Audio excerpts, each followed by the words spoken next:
Es tiempo de aprender principios eternos de la palabra de Dios. En Tiempo con Dios, el pastor Óscar Mauricio Caicedo.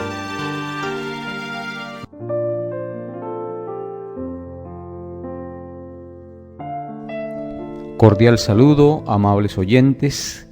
Nos alegra mucho nuevamente el estar reunidos y dispuestos a estudiar la palabra de Dios en esta mañana a través de este medio de comunicación. Antes de iniciar nuestro estudio de la palabra de Dios, vamos a disponer nuestro corazón en oración para que el estudio de la bendita palabra sea de gran provecho a nuestra vida. Oremos. Amado Dios y Padre nuestro, bendecimos tu santo nombre y te damos gracias en este día por darnos un día más de vida y la oportunidad de disponer nuestro corazón para recibir el mensaje de tu bendita palabra en el Evangelio de Marcos.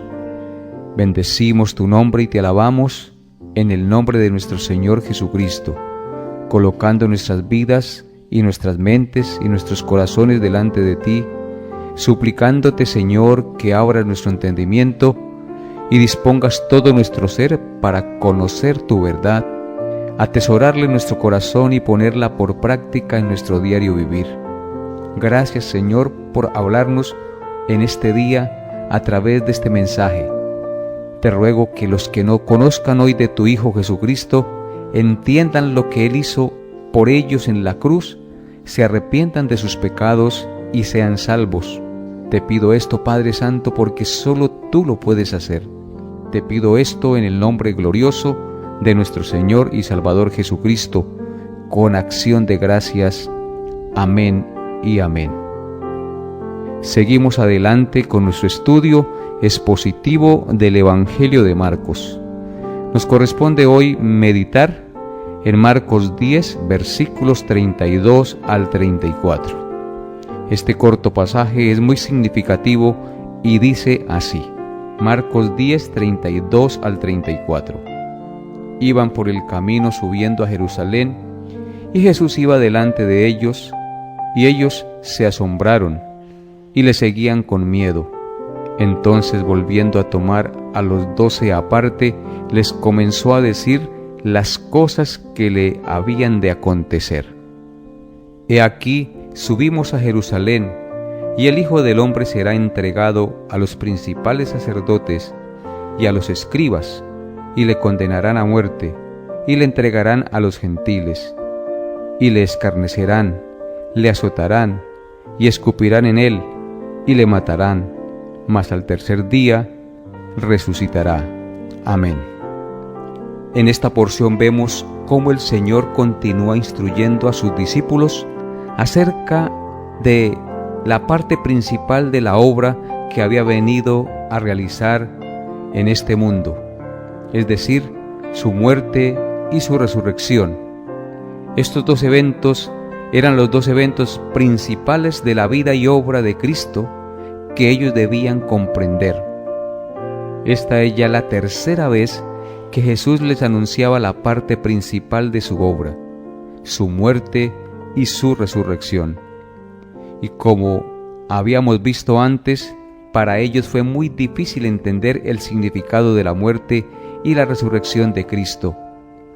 Por eso Jesús recalca nuevamente este hecho para que entiendan o entendieran que Él iba a morir, pero que también iba a resucitar. Y por eso insiste en esa enseñanza otra vez en este texto. Ahora veremos estos dos componentes del mensaje principal de Jesús, que son en sí el mensaje central del Evangelio. Nos preguntamos, ¿qué es el Evangelio? El Evangelio es el mensaje acerca de la muerte y la resurrección de Cristo. Y luego nos preguntamos, ¿qué significado tiene su muerte? ¿Y qué significado tiene su resurrección? Puesto que del entendimiento y la aceptación de estas dos cosas depende nuestra salvación, es decir, nuestro destino eterno. Entonces veremos estas dos preguntas en el día de hoy.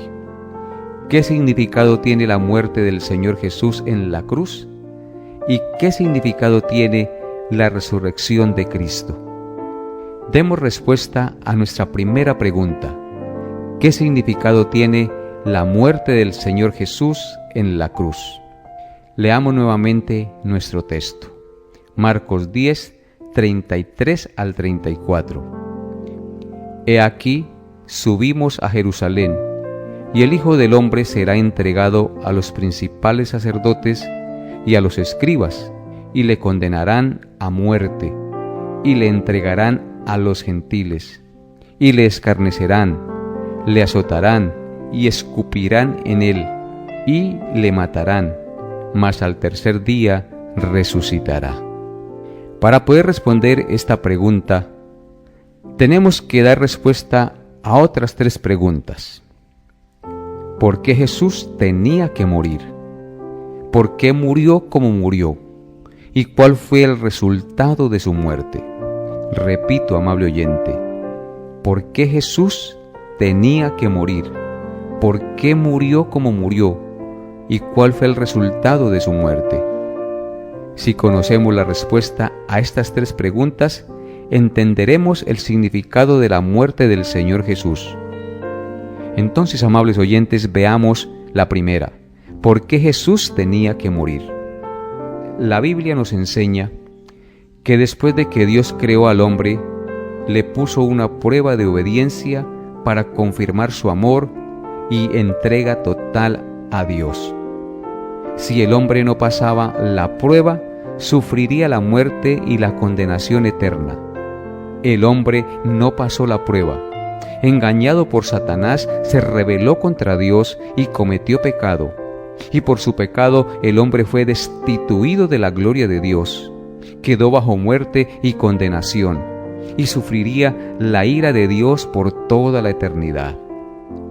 Pero Dios, en su gracia, quiso salvar a muchos hombres, quiso perdonarlos, quiso redimirlos, quiso darles su amor, recuperarlos de su estado de muerte y condenación al que ellos mismos se habían arrojado. Mas para poderlos salvar del castigo que merecían, alguien debía sufrir el castigo que ellos merecían. Y es allí donde entra en escena el Señor Jesucristo. En la eternidad, Dios el Padre decidió que Jesús, su Santo Hijo, siendo Dios, se hiciera hombre y viniera a la tierra y pagara la deuda de todos nosotros, para que ellos pudieran ser perdonados y salvados de la condenación eterna. Por eso, el profeta Isaías, 700 años antes de morir el Señor Jesucristo en la cruz, escribió lo siguiente, en Isaías capítulo 53, versículos 5 y 6. Dice así la palabra de Dios: Mas Él herido fue por nuestras rebeliones, molido por nuestros pecados. El castigo de nuestra paz fue sobre Él, y por su llaga fuimos nosotros curados. Todos nosotros nos descarriamos como ovejas, cada cual se apartó por su camino, mas Jehová cargó en Él el pecado de todos nosotros. Claramente vemos ahí el significado de la muerte de Cristo. Él fue herido por nuestras rebeliones, molido por nuestros pecados. El castigo de nuestra paz fue sobre Él, y por su llaga fuimos nosotros curados. ¿Por qué razón? Porque todos nosotros nos descarriamos como ovejas, y cada cual se apartó por su camino. Mas Jehová cargó en Él, es decir, en Cristo, el pecado de todos nosotros. En conclusión, Jesús tenía que morir en nuestro lugar para salvarnos del castigo que merecíamos por nuestro pecado contra Dios. En segundo lugar, tenemos que responder a la pregunta: ¿por qué el Señor Jesús murió como murió? Tenemos que entender, amables oyentes, que todo en la muerte de Jesús estaba cuidadosamente planeado y fue cuidadosamente controlado por Dios para que llegase a ser una obra perfecta. Esto quiere decir que por causa del pecado del hombre, en nuestro lugar, Cristo, quien no tenía pecado, debía recibir la maldición eterna por aquellos que vino a salvar. En ese tiempo se entendía que un hombre a quien colgaban crucificado en un madero era un hombre maldito porque era un criminal. Por eso Cristo murió colgado de un madero, para llevar en sí mismo la maldición de Dios contra los muchos pecadores que Cristo vino a salvar y por los cuales vino a morir. Es por esta razón que en Gálatas, capítulo 3, versículo 13, Pablo escribió: Cristo nos redimió de la maldición de la ley, hecho por nosotros maldición, porque escrito está: maldito todo aquel que es colgado en un madero. El texto nos dice que Cristo nos redimió de la maldición de la ley. ¿Cuál era la maldición de la ley? La condenación eterna, la separación de Dios y del ser humano por la eternidad. Pero dice el texto que Cristo nos redimió de esa maldición y se hizo por nosotros maldición, es decir, recibió el castigo y la ira de Dios que nosotros merecíamos recibir. ¿Por qué razón? Porque Él se hizo maldito en lugar de nosotros. Fue colgado en un madero como si fuese un criminal sin serlo.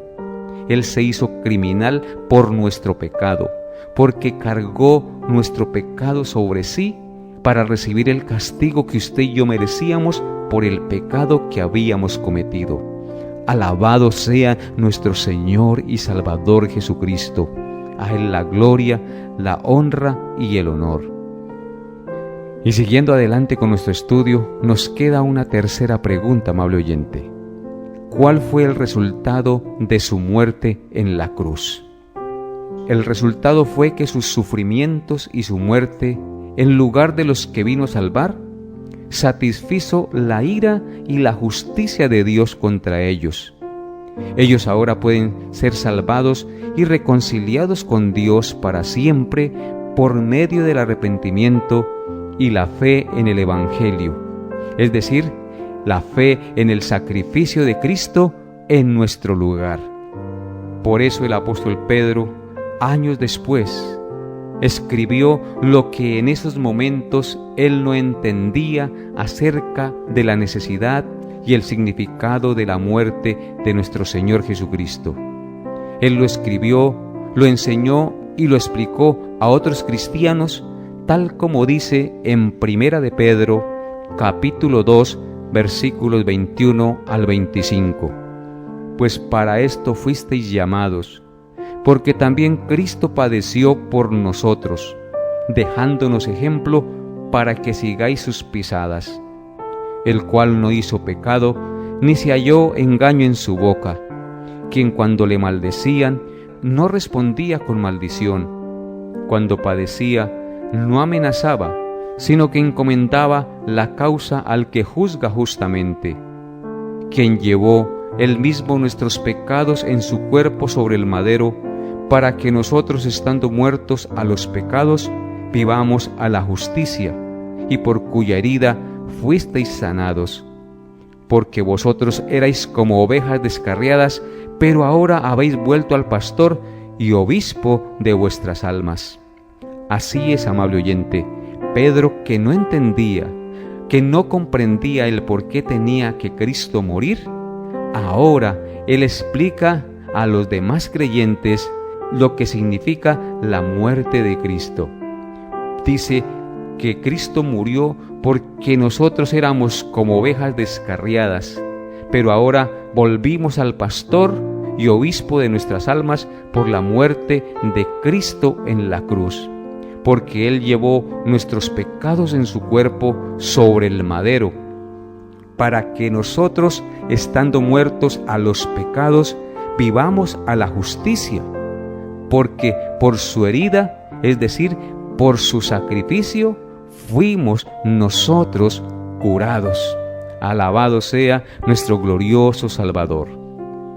Después de haber visto el significado de la muerte del Señor Jesús, ahora veamos nuestra segunda pregunta que completa el significado del Evangelio y que sacamos del texto que estamos estudiando en esta mañana.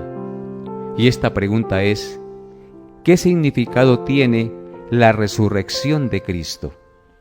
Leamos nuevamente nuestro texto, esta vez en Marcos 10, verso 34. Dice así la palabra de Dios: y le escarnecerán, le azotarán y escupirán en él, y le matarán, mas al tercer día resucitará. Cuando Jesús murió en la cruz, dijo: consumado es. Esto quiere decir que la obra de reconciliación del hombre con Dios está completa, está hecha. Ahora los hombres que pecaron contra Dios pueden ser perdonados y salvados, porque el Santo Hijo de Dios pagó por ellos con su vida. Ahora la obra estaba completa y el camino de salvación estaba abierto. Pero lo que confirmaría que la muerte del Señor Jesús en la cruz realmente nos salva de la ira de Dios fue el hecho histórico de la resurrección. Así es, amable oyente, lo que realmente confirmaría que la muerte de Cristo nos salva de la ira de Dios fue el hecho histórico de la resurrección. El hecho de que Jesús haya resucitado nos demuestra que en verdad la salvación fue realizada. Veamos cómo Pedro después lo entendió y así lo enseñó a los creyentes en Primera de Pedro, capítulo 1, versículos 3 al 5. Bendito el Dios y Padre de nuestro Señor Jesucristo, que según su grande misericordia nos hizo renacer para una esperanza viva por la resurrección de Jesucristo de los muertos, para una herencia incorruptible, incontaminada e inmarcesible, reservada en los cielos para vosotros, que sois guardados por el poder de Dios mediante la fe, para alcanzar la salvación que está preparada para ser manifestada en el tiempo postrero. Amén. Claramente vemos en este pasaje que Pedro bendice a Dios, al Padre de nuestro Señor Jesucristo, por su grande misericordia, porque nos hizo renacer por la fe en el Señor Jesucristo y en su muerte expiatoria para una esperanza viva por la resurrección de Jesucristo de los muertos. Nosotros creemos en un Salvador que resucitó de entre los muertos, que venció la muerte. Eso es una esperanza viva, no es una esperanza muerta, porque creemos en alguien que venció la muerte, el pecado y al diablo. Y esto fue para darnos una herencia incorruptible, incontaminada e inmarcesible. Y dice Pedro que esa herencia está reservada en los cielos para nosotros que somos guardados por el poder de Dios mediante la fe. ¿La fe en qué? En la obra expiatoria de Cristo, para alcanzar esa salvación que está preparada y que será manifestada en el día postrero. Cuando Cristo regrese por segunda vez, seremos transformados y revestidos de cuerpos incorruptibles, que ya no pecarán más, que ya no morirán más ni enfermarán más, sino que estaremos por siempre con el Señor en los cielos nuevos y en la tierra nueva donde mora la justicia. Ese es el resultado de la resurrección de Cristo, la esperanza viva por la resurrección de Jesucristo de entre los muertos. Su resurrección nos justifica como justos. Nos da a entender que el sacrificio de Cristo fue aceptado como perfecto para librarnos de la condenación y ser libres de culpa delante de Dios. La resurrección es la evidencia de que el Padre aceptó el sacrificio de Cristo como perfecto y satisfactorio para nuestra justificación delante de Él, para que la ira de Dios no caiga ya sobre nosotros, porque ahora por su sacrificio somos perfectos, Alabado sea el nombre de nuestro Señor Jesucristo. Y así, amable oyente, se completa el cuadro del Evangelio que tenemos hoy en nuestro texto. ¿Qué es entonces el Evangelio? El Evangelio es el mensaje de la muerte y resurrección de Cristo, que vino para salvar a muchos y reconciliarlos con Dios a través del arrepentimiento y la fe en su sacrificio perfecto, dándoles por medio de su resurrección la seguridad de la vida eterna. Tal como Pablo escribió en Romanos 10, 8 al 9. ¿Mas qué dice? Cerca de ti está la palabra, en tu boca y en tu corazón. Esta es la palabra de fe que predicamos, que si confesares con tu boca que Jesús es el Señor, y creyeres en tu corazón que Dios le levantó de los muertos, serás salvo. Claramente nos dice que si confesamos con nuestra boca que Jesús es el Señor, y creemos en nuestro corazón que Dios le levantó de los muertos, seremos salvos. Ahora debemos aplicar esta enseñanza a nuestras vidas. ¿Qué debemos hacer con el Evangelio? Es muy sencillo, amable oyente. Debemos creerlo. ¿Crees tú lo que enseña la Biblia acerca de Jesús? ¿Acerca de su muerte y su resurrección? Si no crees, debes pedir al Señor que le permita creer, es decir, que le quite su incredulidad, entendiendo que si no lo crees, morirás en tus delitos y pecados y te condenarás eternamente. Tal como Juan escribió en San Juan 3:36, el que cree en el Hijo tiene vida eterna, pero el que rehúsa creer en el Hijo no verá la vida, sino que la ira de Dios está sobre él. En segundo lugar, si realmente has creído el Evangelio, debes vivirlo. Muchos de los que dicen creer el Evangelio creen que van a ir al cielo, pero se engañarán a sí mismos, porque ellos no obedecen el Evangelio. Tenemos que ser sinceros. Si hay un cambio de vida, si hay obediencia en lo que decimos creer, es porque realmente hemos creído. Pero si en nuestra vida no se da la evidencia de un cambio de vida, de una nueva vida, es porque realmente no hemos creído el Evangelio. Porque la Escritura dice, no todo el que me dice, Señor, Señor, entrará en el reino de los cielos, sino el que hace la voluntad de mi Padre que está en los cielos. ¿Quieres ser un hacedor de la palabra de Dios?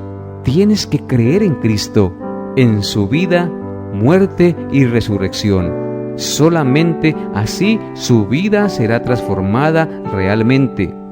Entonces la pregunta para los que dicen que sí creen el Evangelio es, ¿vives tú como manda la Biblia? ¿Estás empeñado en ello con todo tu corazón? Y aunque no eres perfecto y caes en pecado, ¿te arrepientes de tu pecado y vives para santificarte y glorificar a Dios? De la sinceridad de la respuesta a esta pregunta se demostrará si realmente crees o no el Evangelio. Porque la Biblia dice, si confesamos nuestros pecados, Él es fiel y justo para perdonar nuestros pecados y limpiarnos de toda maldad. Pero hay una cosa más que Jesús quiere que hagamos con su Evangelio, y es que debemos compartir el Evangelio. Todo el que ha oído y creído el Evangelio debe compartirlo a toda criatura, porque esa es la voluntad de Dios. Ese fue el mandato de nuestro Señor Jesucristo. Id por todo el mundo y predicad el Evangelio a toda criatura. El que creyere y fuere bautizado será salvo, mas el que no creyere será condenado. Y les dijo, así está escrito, y así fue necesario que el Cristo padeciese y resucitase de los muertos al tercer día, y que se predicase en su nombre el arrepentimiento y el perdón de pecados en todas las naciones, comenzando desde Jerusalén. Amable oyente, normalmente el que cree el Evangelio de verdad, comparte el Evangelio porque lo que fue una buena noticia para él y produjo un cambio maravilloso en su vida, probablemente puede serlo también para otros. Así es que, amados oyentes, si realmente Cristo ha cambiado su vida y le ha traído un nuevo corazón y una nueva esperanza, debes compartir el Evangelio con el que no lo conoce. Es un mandato de Cristo, porque si tú predicas el Evangelio, esa persona que lo crea será transformada en una nueva criatura, tal como dice la Escritura. De modo que si alguno está en Cristo, nueva criatura es. Las cosas viejas pasaron, he aquí todas son hechas nuevas. Oremos a Dios para que el Evangelio de su Hijo llegue a lo profundo de nuestro corazón y nos salve y nos lleve cada vez más al conocimiento del que quiso dar su vida para salvar a muchos. Oremos también para que Dios nos dé la gracia de compartir el Evangelio de la salvación en Cristo a los que no le conocen, que nos dé la sabiduría y la gracia de llegar con el mensaje de salvación al pecador que está esclavizado y que no ve luz ni tiene esperanza en este mundo. Ayúdanos, Señor, a compartir tu verdad con aquel que no te conoce. Te lo pedimos, Padre Santo, en el nombre de Cristo nuestro Redentor. Amén y amén. Hasta aquí nuestra enseñanza por el día de hoy. Nos vemos, Dios mediante, el próximo programa. Bendiciones a todos en Cristo Jesús. Hemos llegado a la parte final de Tiempo con Dios. Agradecemos su fiel sintonía y deseamos que la paz de Dios, que sobrepasa todo entendimiento, guarde sus pensamientos y corazones en Cristo Jesús.